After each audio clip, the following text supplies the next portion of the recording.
ज्या उपक्रमाचं नाव आहे आरोग्यवारी आपल्या दारी। या उपक्रमाची सुरुवात 1 ऑगस्ट रोजी झालेली आहे। 2 महिन्यापासून ही आरोग्यवारी संपूर्ण राज्यावर फिरून आता मागाठाणे विधानसभेमध्ये आपण आलेलो आहोत। आता या आरोग्यवारीचा उद्देश काय आहे की तर मुख्यमंत्री सहायता निधी काय आहे, तो कसा दिला जातो, तो मिळवणं किती सोपं आहे, आतापर्यंत तो किती दिलाय आणि मागाठाणे विधानसभामध्ये त्याचं वितरण किती झालंय, कशा पद्धतीने याचं काम चालतं, कशा पद्धतीने आमदार महोदयांनी याचं काम केलंय, यासाठी खरं तर ही चर्चा करण्यासाठी आज तुमच्या समवेत आम्ही आलेलो आहोत। तर मुख्यमंत्री सहायता निधी कसा मिळवावा? मुख्यमंत्री सहायता निधी मिळवणं अगदी सोपं आहे। आपल्याला एक टोल फ्री क्रमांक मी सांगतो, आता सगळ्यांनी नोट डाऊन करून घ्या, ज्यांना शक्य असेल त्यांनी।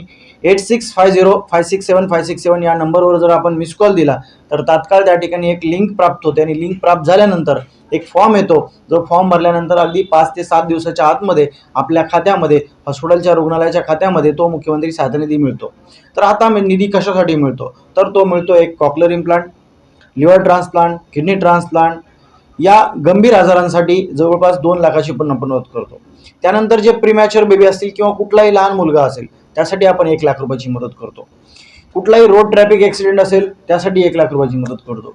आपल्या घरी आजी आजोबा असतात, वयस्कर व्यक्ती असतात, कोरोनानंतर बऱ्यापैकी आपण बघतो खुबा प्रत्यारोपणाचं प्रमाण वाढलेलं आहे, त्यासाठी सुद्धा आपण 1 लाख रुपयाची मदत मिळतो। एकूणच सांगायचा उद्देश आहे की 20 ते 25 हजारांना हा मुख्यमंत्री सहायता निधी मिळतो। तर आतापर्यंत या सहायता निधीचं वितरण किती झालंय? तर 2 वर्ष 2-3 महिन्याच्या कालखंडामध्ये आपण संपूर्ण राज्यभर 340 कोटीचं हे विक्रमी वितरण केलेलं आहे। त्या 340 कोटी वितरण करत असताना आपण कुठलाही जात, धर्म, पंथ आणि पक्ष बघितला नाही। प्रत्येक येणाऱ्या व्यक्तीला ना वशिला ना ओळख, थेट मिळते मदत, याप्रमाणे आपण तो निधी पोच केलेला आहे। आता आज या मागाठाणे विधानसभेमध्ये ही आरोग्यवारी देऊन थांबले, तर आपण जर बघितलं तर 1,23,00,000 रुपयाचा निधी हा मागाठाणे विधानसभेमध्ये आमदार प्रकाश सुर्वे यांच्या माध्यमातून आपल्याला या ठिकाणी मिळालेला आहे। गोरगरीब रुग्णांचा सतत, आमदार महोदयांचा सतत आम्हाला फोन असतो। 7व्या मजल्यावर आल्यानंतर प्रत्येक वेळा ते 7व्या मजल्यावर येतात, अमुक अमुक व्यक्तीचा असा निधी आहे, अमुक अमुक व्यक्तीला विशेष बाब करायची आहे, अमुक अमुक व्यक्ती माझ्या मतदारसंघामध्ये कॅन्सर पीडित आहे, त्याला तुम्ही मदत करा। अशा पद्धतीनं त्यांनी सतत पाठपुरावा करून आतापर्यंत त्यांनी आपल्या विधानसभेमध्ये 1,23,00,000 रुपयाचा निधी देऊन या ठिकाणच्या रुग्णांना जीवनदान देण्याचं एक काम केलंय। हा निधी तर त्यांनी मुख्यमंत्री सहायता निधीमधून मिळूनच दिलाय, पण या उपरोक्ष जे खाजगी हॉस्पिटल असतील, या काही हॉस्पिटलमध्ये समजा एखाद्याचं 5 लाख बिल झालंय, 8 लाख झाले, अशा लोकांना 1-1, 2-2 लाख बिलामध्ये सवलत मिळवून देण्यासाठी त्यांनी प्रसादकडे वारंवार पाठपुरावा केलाय। वेगवेगळे आरोग्य शिबिरं घेऊन अशा बऱ्याच प्रकारचा एकूणच 4 ते 5 कोटीची मदत चॅरिटी हॉस्पिटल असेल, महात्मा फुले असेल, अशा योजनेमध्ये बसून रुग्णांना त्यांनी ही मिळवून दिलेली आहे।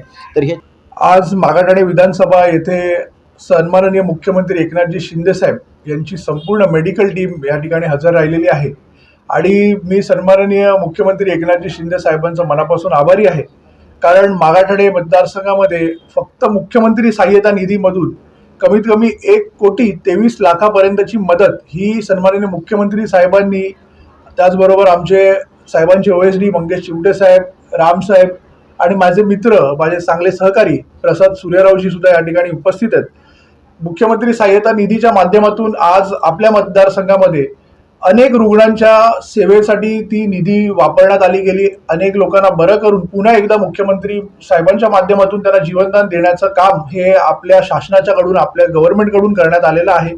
आणि आज सुद्धा आम्ही विशेष करून त्याचा लेखाजोखा मतदारसंघामध्ये आमदारांच्या वतीने सुद्धा झालेली कामं, जी आपल्या रुग्णांच्यासाठी आपण आताच बघितलं असाल की अनेक ठिकाणी आपल्या आमदार साहेबांकडून सुद्धा एक ॲम्ब्युलन्स, आपण ICU ॲम्ब्युलन्स उपलब्ध करून दिलेली आहे। आणि त्याचबरोबर सन्माननीय मुख्यमंत्री एकनाथ शिंदे साहेबांनी सुद्धा आपल्याला अजून एक अधिकची ॲम्ब्युलन्स, मतदारसंघ मोठा असल्या कारणाने 2 ॲम्ब्युलन्स आज संपूर्ण मतदारसंघामध्ये हे आपल्या रुग्णसेवेच्या मदतीसाठी, नागरिकांच्या मदतीसाठी अगदी तात्काळ फोन एक फिरवला की त्या ठिकाणी लगेच त्याला मदत, ती ॲम्ब्युलन्स ही पोचती करण्यात येत आहे।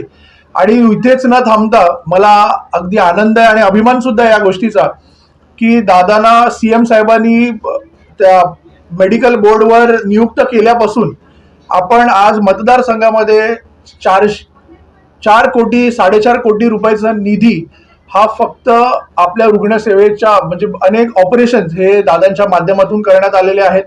त्याच्यामध्ये मग ते हार्टचे ओपन हार्ट सर्जरी असतील, नी रिप्लेसमेंट असतील, हिप रिप्लेसमेंट असेल, ट्युमर असतील, काही पेशंट आम्ही असे सुद्धा बरे केलेले आहेत जे कोमामध्ये गेलेले होते, त्यांना सुद्धा पुन्हा एकदा आपण वाचवण्याचा प्रयत्न यशस्वी केलेला आहे. असे अनेक उदाहरणं आहेत. हिअरिंग एडचे मशीन्स आपण रेग्युलरली मतदारसंघामध्ये ज्येष्ठ नागरिकांसाठी वाटत आहोत.